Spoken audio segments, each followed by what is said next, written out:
great harm. But the stage that was set prior to 9/11 was in many ways set by our government, not only with the foreign policy and the blowback theory, but the fact that security was already a government function. The government was in charge of checking us out, and they had rules. Don't ever resist a hijacker, and don't ever have a gun, even with a pilot, on an airplane. So it sort of sets the stage, for that. Now, if you were a private airline and you had that threat, you had the liability, and the government wasn't going to provide you security and guarantee it for you, you might have thought, well, somebody might break in and into a cockpit and give us trouble, and you could devise your own safety mechanisms. But let me tell you, for personal experience, because I have to fly on airplanes a whole lot, I don't have any confidence in the TSA, the Department of Homeland Security, taking care of me. Yeah!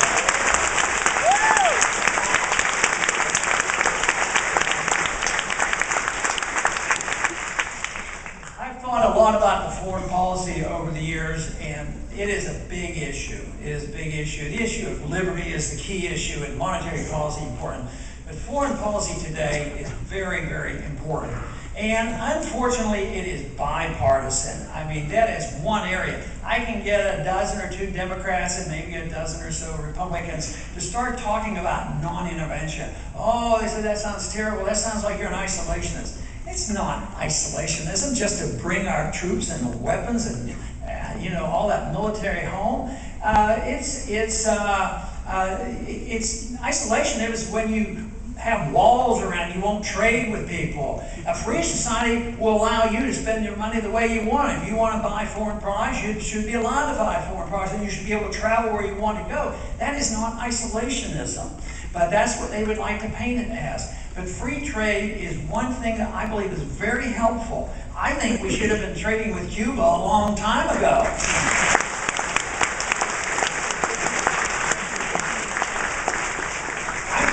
That Castro wouldn't have lasted if they would have seen more American products instead of saying, no, you can't go in and trade with Cuba. We do better, even though I think it's still dangerous with China. We're doing a lot better with China than when I was in high school because we were fighting the Korean War, and now at least they depend on us because we provide a market for them and we buy their goods, and that's there's a lot of shortcomings there, but it has to do with the monetary problems with us issuing the reserve currency. But anyway, I think that trade is very helpful.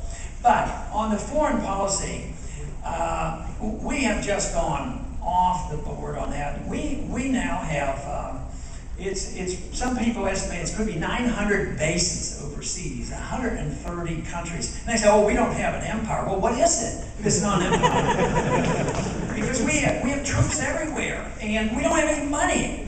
So the country looked, and they elected last time somebody they thought would be less militant, would end the war in Iraq, and start bringing troops home, this sort of thing. So what do we have? Another president that doubles the size of the military in Afghanistan. The Iraq war is far from over, in my opinion, and expanding the drone bombing of Pakistan. I mean, why are you and I responsible morally and financially be dropping bombs by the CIA? By what right? Where did this all come from? That a military operation on bombing a foreign country is run by the CIA. I wonder what the military, how the military and the CIA get together on this. But they launch these things out of DC, with all this technology. And guess what? Sometimes innocent people die when they do this. But financially, this is coming to an end. We spend $1.2 trillion a year on our foreign policy and our foreign operations. And we could spend a lot less and be a lot safer and do some significant cutting into our deficit.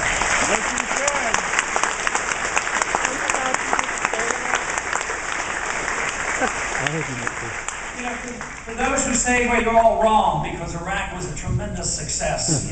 We have transferred them into a great democracy. That's another thing that bugs me. A few other things bug me too. But here we go. They say, we have to go over there to spread democracy. Spread democracy through a gun. Go over there and insist these countries have have elections. And then if our guy doesn't win, then we exclude him, we won't even talk to him. So, and then if there's a dictator that'll do our bidding, like in many countries, some countries that follow Sharia law, like Saudi Arabia, they're our best buddies. It just happens, accidentally, I think, that they have oil in their country, you know, and then we tolerate it. Then all of a sudden, the people finally look like they're rising up in the Middle East and in Mediterranean saying, enough, we want to get rid of some of these guys. And so, for humanitarian reasons, what do? We expand the Bush doctrine of preventative war. You know, you're supposed to start the war before they started on us. I mean, we're in the thunder.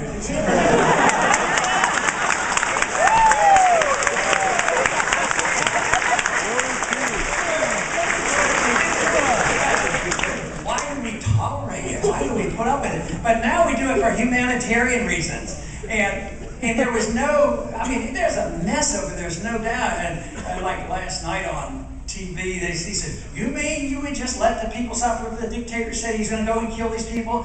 I said, you know, under the circumstances, yes, I don't have the authority. I think before we think we can solve all those problems over there, we ought to solve the problems here on our economy.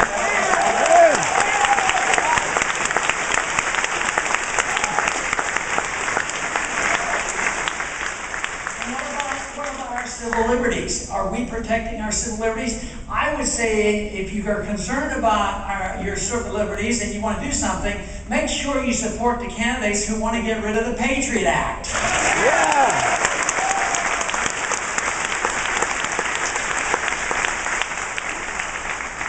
Of course, during the last campaign, there was a lot of criticism about what was going on with military tribunals and torture and assassination, but it's all continuing. Now, the assassination program can be used according to public policy stated against American citizens. Oh, they say, well, these are bad guys. Well, yeah, they may be a bad guy, but you're setting a precedent.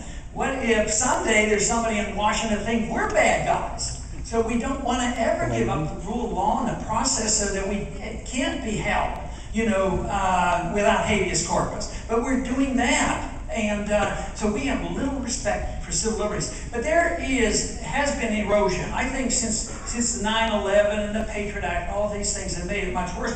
But even before that, there had been attack. Well, for decades on, there's been a vicious attack on all citizens through our IRS regulations. And I think we put up with that. I mean, we're considered guilty until we prove ourselves innocent. That's not part of the Constitution. And then also, we have put up way too long with our loss of civil liberties when it comes to this war on drugs. The war on drugs doesn't solve any problem.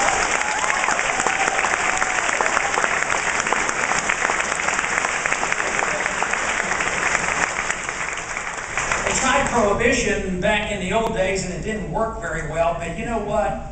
Back in 1919, I guess it was, they wanted to have prohibition of alcohol because there were some bad things happening when people drink alcohol.